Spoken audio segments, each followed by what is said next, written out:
Do you ever just stop to think about how insane it is that we live in a world where there are people sleeping on the streets in this country and literally starving to death, yet we allow billionaires to exist?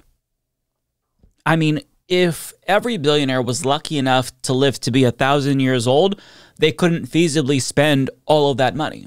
And worse, we allow these billionaires to buy media companies so that way they can manipulate the way that we think. Hot take, but, maybe we shouldn't allow that to happen. Now, the last couple of months have clearly demonstrated how these oligarchs have accumulated too much power. If you weren't already convinced of that, these last couple of months should have convinced you, because they're now destabilizing entire countries, and in some instances, they literally pose a threat to international peace and stability, which is not hyperbole, because the world's richest man, Elon Musk, met with an Iranian official on behalf of Trump after his victory in November, and while I'm relieved to know that it was reportedly an attempt to ease tensions between the two countries, nobody elected Elon Musk to do that. And if Trump is serious about pursuing peace with Iran after escalating with them all throughout his first term, that's awesome. I appreciate that. But I don't know, maybe choose someone who's not a ketamine-addicted dipshit to talk to them? We shouldn't have to worry about things going south if Elon Musk finds out that the Iranian that he was talking to tweeted something negative about Teslas or something. And not to be that guy, but this meeting might actually be illegal since the Logan Act prohibits private citizens from negotiating disputes with foreign countries on behalf of the United States. The problem is, who's going to stop him? He's the world's richest man. What are you going to do? Fine him? Prosecute him? This man has the power to end the political career of any politician in every country on earth. He's untouchable, basically. And therein lies the problem with billionaires. In a capitalist system, wealth equals power, and billionaires have acquired so much wealth that they are as powerful, if not more powerful, than countries, including the most powerful country on the planet, the United States of America, as evidenced by the fact that Elon Musk just bought this government. And these billionaires pose a direct threat to democracy.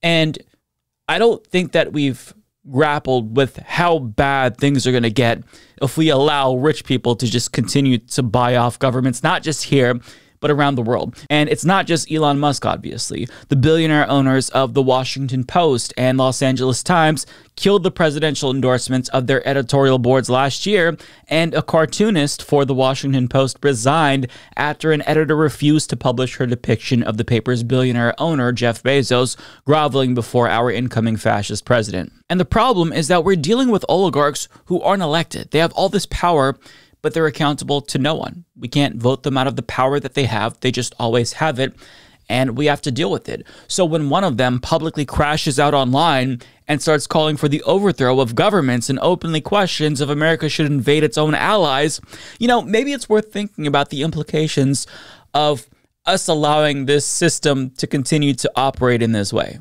Like, how did we get to this point? It's something we all might want to explore. Now, I'm, of course, talking about Elon Musk. He asked his followers on Twitter whether or not America should, quote, liberate the people of Britain from their tyrannical government, to which a majority answered yes, because, of course.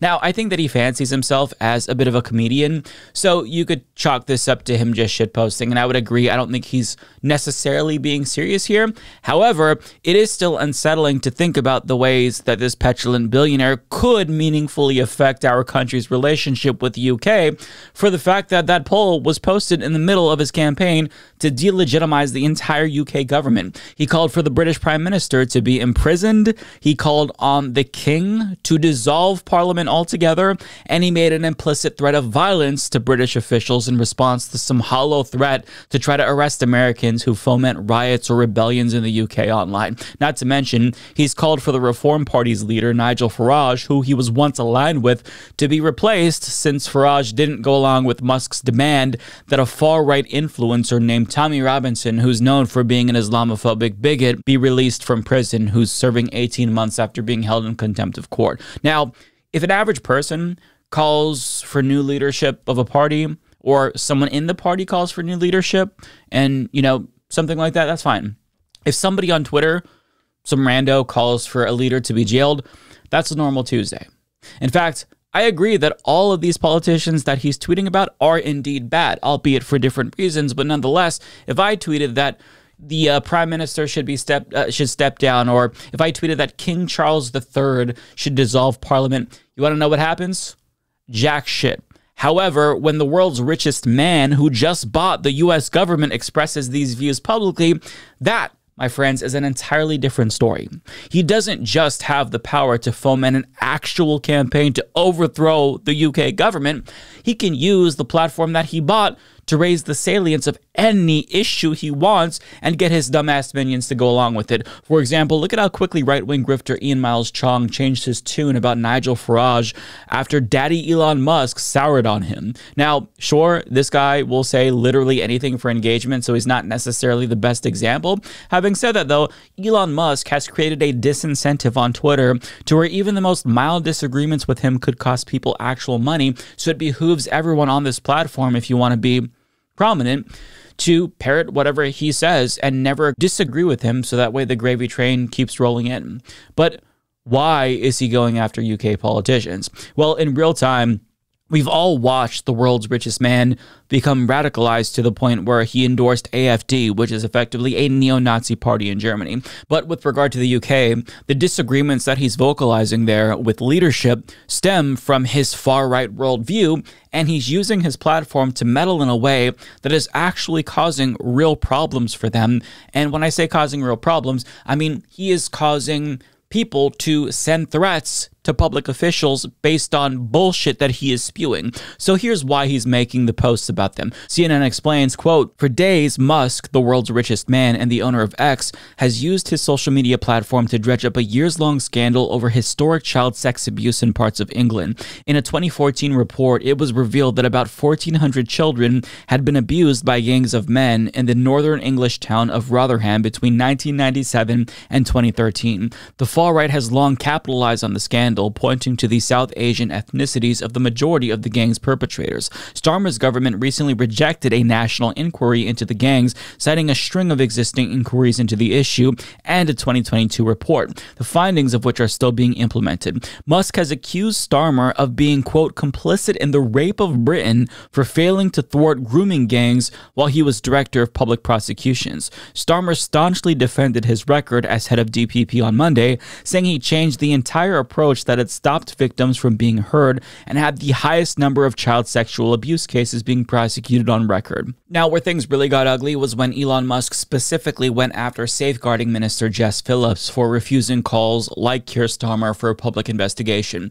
And he attacked her and made it seem like she was complicit and called her a rape genocide apologist, which is ironic coming from him since he supported a rapist for president in the American election who's buddy-buddy with Jeffrey Epstein, and Elon Musk himself supports the Gaza genocide as we speak. So he's everything that he says she is, but I mean, putting aside his hypocrisy, this attack on Phillips led to her being threatened and harassed. So what is basically happening is the British far-right is exploiting tragedies around the country to attack immigrants and or Muslims, and Elon Musk then amplifies their claims since he's aligned with them, and he makes matters exponentially worse. It's like how Marjorie Greene initially blamed the terror attack on New Orleans on an undocumented immigrant despite having no evidence, and it turns out the dude was from Texas. Also, right-wingers claim, you know, every mass shooting is the result of a trans person before we know anything about the suspects. So they try to use these tragedies to push their agenda. The far-right exploits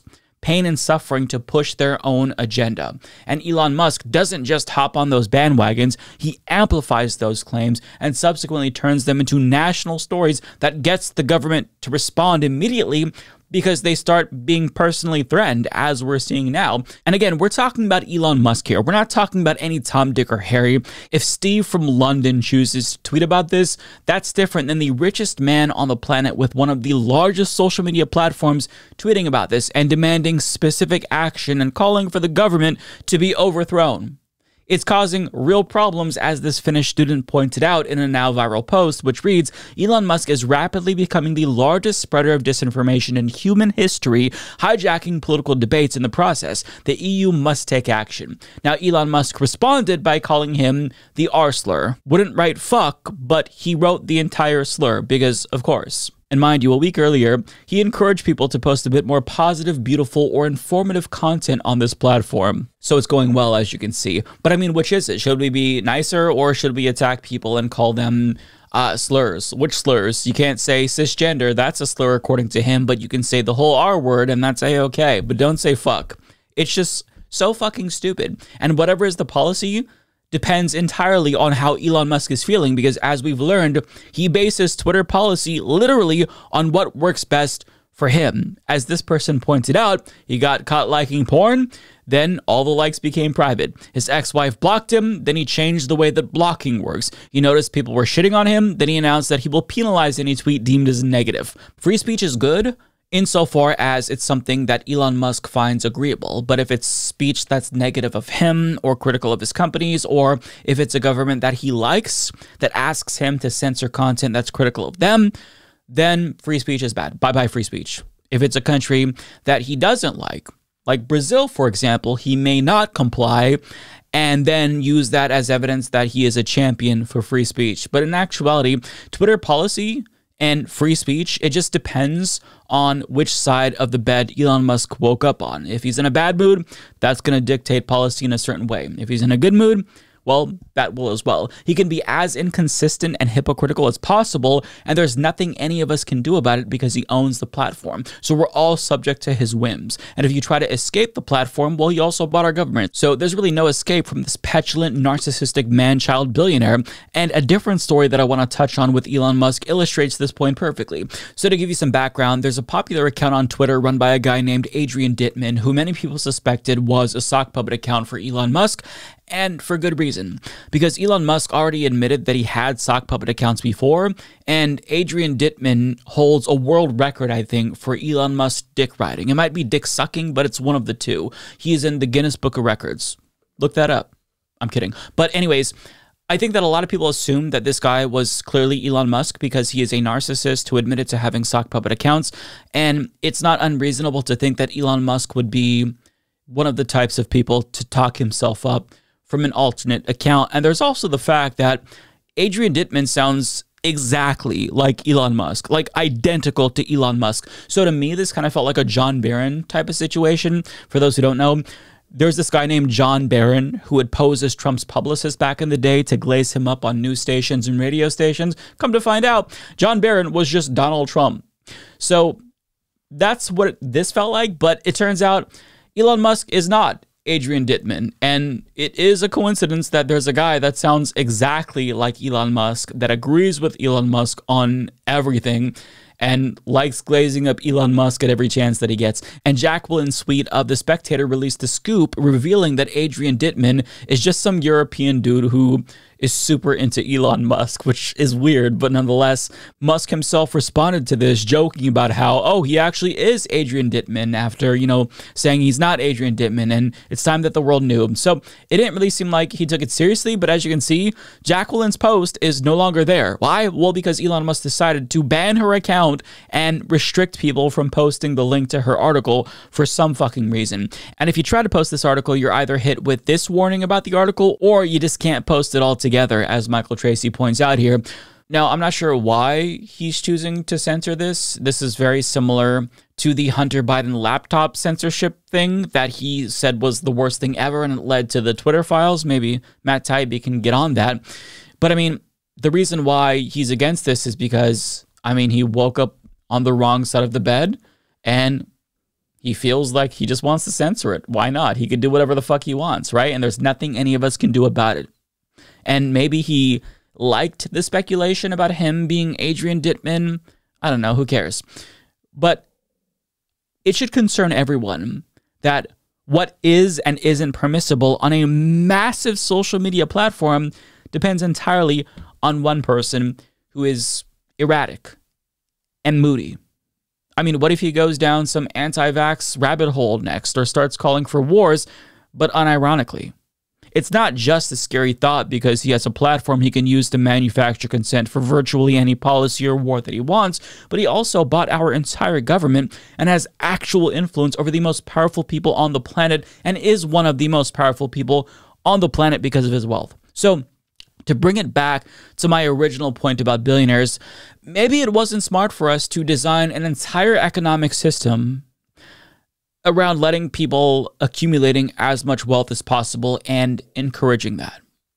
Sure, it starts with mansions and yachts and sports cars and whatever, but eventually they get bored once they have it all, and they then become addicted to growing their wealth. And that requires lobbying and politicking, and eventually it leads to them bankrolling entire presidential campaigns and threatening opponents with primary challengers if they don't go along with whatever the president that they bought wants. The logical solution would obviously be to get Elon Musk to sell Twitter, so that way our government isn't going to be influenced by this billionaire oligarch's social media platform, and that would also benefit other governments around the world too.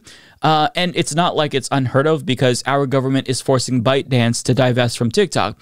But I think the best option is to just nationalize Twitter and make it a public utility, and go even further. Get money out of politics. So that way billionaires can't buy presidents or bankroll their own presidential campaigns, and maybe have a wealth tax so that way you can't become a billionaire, so you can't buy social media platforms that actually have an influence on democracy. But you see, the problem is that the few politicians who choose to defy the richest man on earth could lose everything.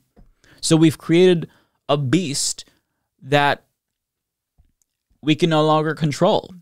Progressive members of Congress like Cory Bush, Jamal Bowman, they learned the hard way that you can't defy moneyed interests and keep your seat in Congress. I mean, sometimes you can, but it's difficult if you go against the grain. So the best thing to do is to go along to get along if you're a politician. So what happens is eventually politicians don't act because they're scared or they're bought, and we all kind of just become complacent and accept that this is the way it is, and it's the way it's always going to be, and we just try not to think about it. But the good news is that this outcome, this environment that we've created, this system that we've built, isn't inevitable. Human beings created this system, and human beings can create a different system. And moreover, there's 2,781 billionaires in the entire world. Elon Musk is one of them. There are more of us than there are of them. And even though it's easier to acquiesce and just accept that this is the way it's always going to be because things are never going to get better because it doesn't seem like they will, the reality is that it doesn't have to be this way. Things don't have to be shitty.